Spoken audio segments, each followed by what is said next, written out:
Hierdie is 'n ma en 'n mikrofoon, 'n podcast vir Afrikaanse ma's en ouers.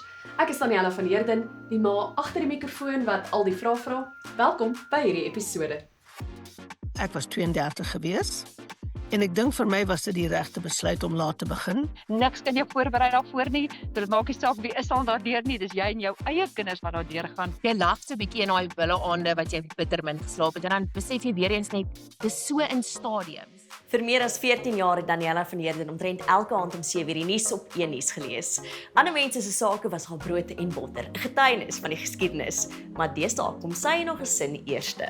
Sy het begin 2025 vir eers die nuus gegroet, maar het dadelik weggespring in haar nuwe rol as die koöperatiewe kommunikasiebestuurder by die Federasie van Beheerliggame van Suid-Afrikaanse skole.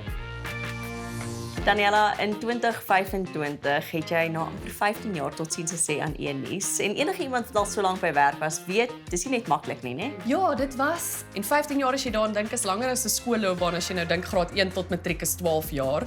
So dit was soos 'n skoolloopbaan en dan 3 jaar op universiteit, so dit was tyd vir 'n verandering en dit het dit so 'n bietjie makliker gemaak om te skuif om te weet dis nou tyd. Mis jy enigiets daarvan? Ek sal altyd die nuus mis omdat ek van jongs af geweet het ek 'n joernalis wil word. So die lekkerste jare dink ek beroepsgewys was om 'n veldverslaggewer te wees.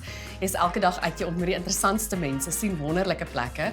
So ek mis dit beslis, maar mis op die manier dat ek dink met goeie herinneringe daaraan terug, nie noodwendig dat ek nog steeds daar wil wees nie. Wat was die dryfaktor, die motivering agter die besluit om te groet? Kykers sal nou weer die nuus saai 7 uur in die aand uit en ek het in die aande eers na 8 uur by die voordeur ingestap en dan of is my dogtertjies aan die slaap of hulle probeer wakker bly om nou eers vir mamma te sien en jy weet dan sit ook 'n storie om hulle aan die slaap te kry.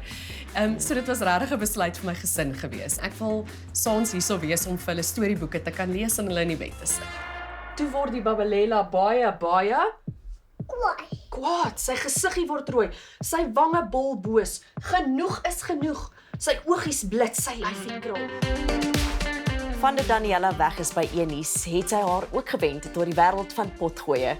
'n Ma en 'n mikrofoon voer openhartige gesprekke met kenners en spesiale gaste oor babas en kinders se gesondheid en ook ma's se emosionele welstand.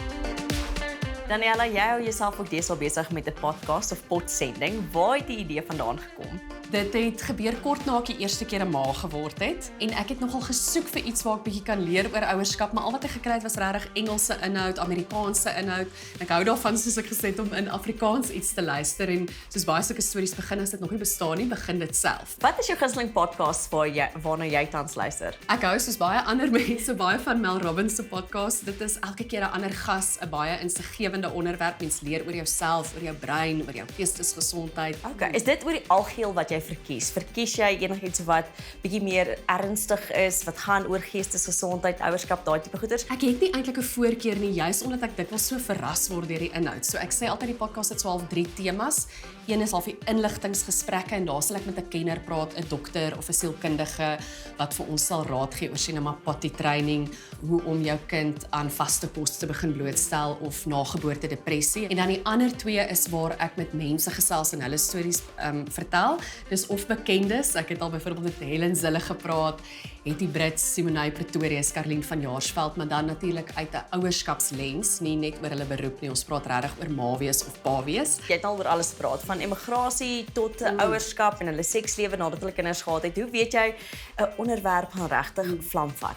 Dis dalk ook iets van die journalistieke agtergrond. Ek het net so gevoel as ek iets lees dat dit gaan 'n lekker storie maak en inligting is oral of luisteraars stuur vir my idees of hulle stel hulle eie stories voor. Dis eintlik nogal lekker want soveel aspekte kan 'n mens op ouerskap van toepassing maak. In 2025 het beide Daniella en haar man Cornel die groot 40 gehaal, maar van oud word is daar nie eens sprake nie. Julle het mekaar 15 jaar terug ontmoet, julle het al saam gewerk, julle maak kinders saam groot, duidelike goeie span wat julle is. Wat waardeer julle die meeste van die ander persoon? Jy eerste. Ja, diep kan. Ek waardeer dat sy 'n sterk vrou is en ek dink dit is vir my baie belangrik om dit vir die dogtertjies ook te leer, dat hulle kan sien wat 'n goeie ma maak en vrou maak en dit tel want dan Simonay het al klaar begin sê sy wil eendag ook 'n mamma wees. Uit na myne gesteel. Ek wou sê hy's 'n goeie pa en hy is dit. Maar Cornel is baie snaaks. Dit is altyd lekker om hom by 'n plek te hê. Hy lig die energie as hy inkom. So as ek na 'n partytjie toe gaan, is dit lekker, maar as hy daar is dit lekkerder. Hy is what you see is what you get. Hy's nie moody nie, hy's altyd bestendig en standvastig.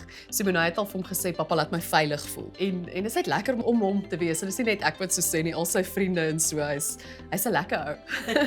Dis die mooiste kompliment wat jy vir iemand kan gee. Hy's 'n lekker mens, En né? hy's ook baie mooi vir my, so dit help. Doen nie skade nie, hoor. Hierdie is 'n ma en 'n mikrofoon. Welkom by hierdie episode.